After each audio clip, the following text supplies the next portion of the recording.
आधीच्या काळात माणसं शब्दाची पक्की होती. जीव जाईल पण यांचं शब्दाने वचन जायचं नाही. त्या काळात एखादीला बहीण मांडली किंवा एखादीने एखाद्याला भाऊ मांडला तर श्वासात श्वास असेपर्यंत ते नातं, त्या नात्याची पवित्रता ती जपायची. आत्ताच्या काळामध्ये मोबाईलमुळे सगळ्यांची डोकी इसकटल्यात. कोण कुठली नाती, कुणाची नाती, काय सगळं विसरून चालल्यात.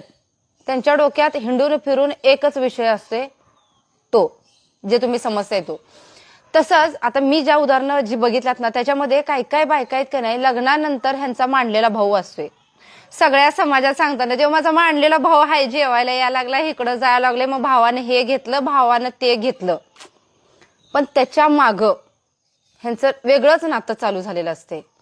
आणि ह्यांचा ह्यो थर्ड क्लासपणा, ह्यांची ही लपडी समाजाच्या पुढे येऊ नयेत, ह्यांचा साजूकपणा टिकून राहावा म्हणून त्यांनी त्याला भावा बहिणीचं नात्याचं नाव देतात. मांडलेली बहीण आणि मांडलेला भाऊ.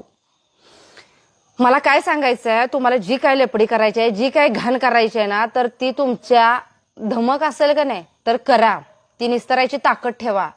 पण बहीण भावाच्या पवित्र नात्याचा तर आधार घेऊन तुमचा हा भंपकपणा त्याच्या मागे लपवू नका.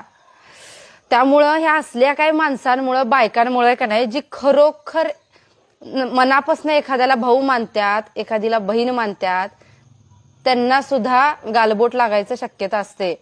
अजूनही काही लोक ह्या जगात आहेत की जी खरंच मनापासून त्या नात्याची पवित्रता जपतात आणि ह्या तुमच्या असल्या ह्या भंपकपणामुळं त्यांना सुद्धा नावं ठेवली जाऊ शकतात किंवा त्यांच्या नात्यावर सुद्धा संशय घेतला जाऊ शकतोय किंवा गालबोट लागू शकते.